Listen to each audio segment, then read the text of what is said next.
मधुमक्खी भिनभिनाते रह जाती है। गुरु दत्तात्रेय जी ने कहा, ऐसे ही हम धन संचय करते जाते हैं, जोड़ते जाते हैं, लास्ट में उसका उपभोग कोई और ही करता है।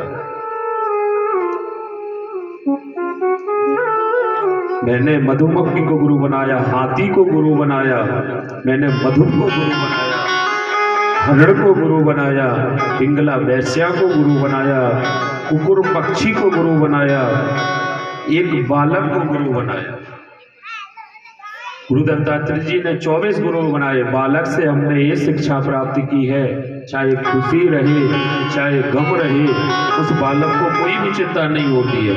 बालक को क्या करना, खुशी हो या गम हो, वो अपने एक रस में रहता है, ना उसको ये पता ये मेरे कोई नहीं। उसका मन निर्मल होता है। निर्मल मन जन सो मोहि पावा, मोहि कपट छल चित्र न भावा। बालक को गुरु बनाया। 19वां गुरु हमने एक कन्या को गुरु बनाया। 20वां गुरु हमने सर्प को बनाया। 21वां गुरु हमने मकड़ी को बनाया। मकड़ी को गुरु बना करके हमने शिक्षा प्राप्त की। मकड़ी होती है तो वो जाल बनाती है, अपने ही लार से वो जाल बनाती है, एक दिन उसी जाल में फंस करके मर जाती है। ऐसे ही हम संसार में अपनी माया फैलाते हैं, सबके ममता ताग बटोरी। इधर हमारी माया लटकी हुई है, उधर हमारी ममता फंसी हुई है, घर में हमारी ममता फंसी हुई है, यत्र तत्र अन्यत्र हर जगह ममता फंसी हुई है। पर एक दिन उसी में हम फंस करके अपने देह को छोड़ देते हैं। भृंगी कीड़ा को मैंने गुरु बनाया। लोहार को गुरु बनाया, जो बाण बनाता है। भाई पत्थर जब तक संचय नहीं होता, जब तक उसको कोई आकार ना दिया जाए। मछली को गुरु बनाया, मछली को भी गुरु बनाया। ऐसे गुरु दत्तात्रेय जी महाराज ने 24 गुरु बनाए। गुरु एक ही होता है, पर जो हमें शिक्षा देता है, शिक्षा गुरु कई होते हैं। जरूरी नहीं है कि गुरु ही शिष्य को गुरु ही भगवान के दर्शन शिष्य को करा सकता है। शिष्य भी गुरु को भगवान के दर्शन करा सकता है।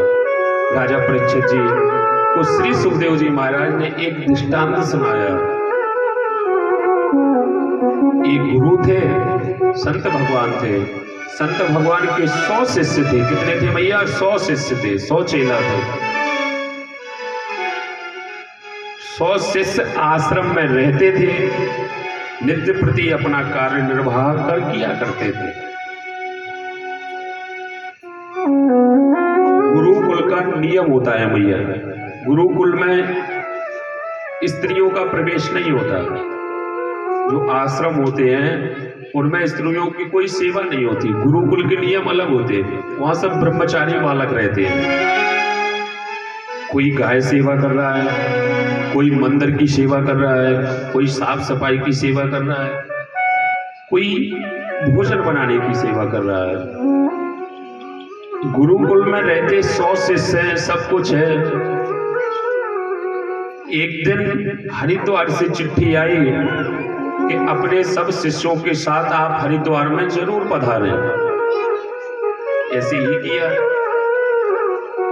सब शिष्य चलने के लिए तैयार हो गए। गुरुजी ने शाम को पूछा, बच्चों आप लोग बताओ, आप लोगों में से कौन कौन चलेगा मेरे साथ में? सबने सोचा, सब शिष्यों ने, कि गुरुजी के साथ में जाएंगे तो चकाचक माल मिलेगा, रबड़ी मिलेगी, मोहनथाल मिलेगा, खीर मिलेगा। भाई गुरुजी का जहां स्वागत होगा वहां चेला को भी मिलेगा। तो आश्रम में हम क्यों झाड़ू पोछा करें और क्यों भोजन बनाएं? सब शिष्य तैयार हो गए चलने के लिए। बोले मैं भी चलूंगा, मैं भी चलूंगा। सब तैयार हो गए। एक शिष्य था रामदास, जिसके माँ का पता नहीं था, जिसके पिता का पता नहीं था, गरीब था। उससे पूछा गुरुजी ने, बेटा तुम नहीं जाओगे? उसने कहा गुरुजी मैं नहीं जाऊंगा, मैं आश्रम पर रह जाऊंगा। बालक था, नहीं जानता था क्या भगवान, कोई भी उसको ज्ञान नहीं था। सब शिष्य जाने को तैयार हुए। गुरुजी ने कहा बेटा आप मंदिर की सेवा करना। कैसे सेवा करोगे? गुरुजी ने सेवा के बारे में बता दिया। गुरु ने कहा बेटा जो सामने मंदिर में बैठे हुए हैं, राम दरबार की झांकी थी मैया। कौन कौन था? प्रभु श्री राम, माता जानकी, हनुमान जी, लक्ष्मण जी का मंदिर था। बालक ने कहा, गुरु ने कहा बेटा जो सामने सबसे ऊंचे सिंहासन पर बैठे हुए हैं प्रभु श्री राम, वो तुम्हारे पिता हैं। कौन है? तुम्हारे पिता हैं। और उनके बगल में जो बैठी हुई है वो तुम्हारी माँ है। और जो उनके नीचे बैठे हुए हैं लक्ष्मण जी, वो तुम्हारे चाचा जी हैं। और जो उसके बगल में बैठे हैं हनुमान जी, वो तुम्हारे दादाजी हैं। ऐसा मैया बता दिया। बालक था, उसको नहीं पता, वो तो माँ बाप ही समझने लगा। बेटा ऐसे ऐसे भोग लगाना, रोज पहले भोग लगाना फिर खाना, पहले अपने माता पिता को खिलाना फिर तुम खाना।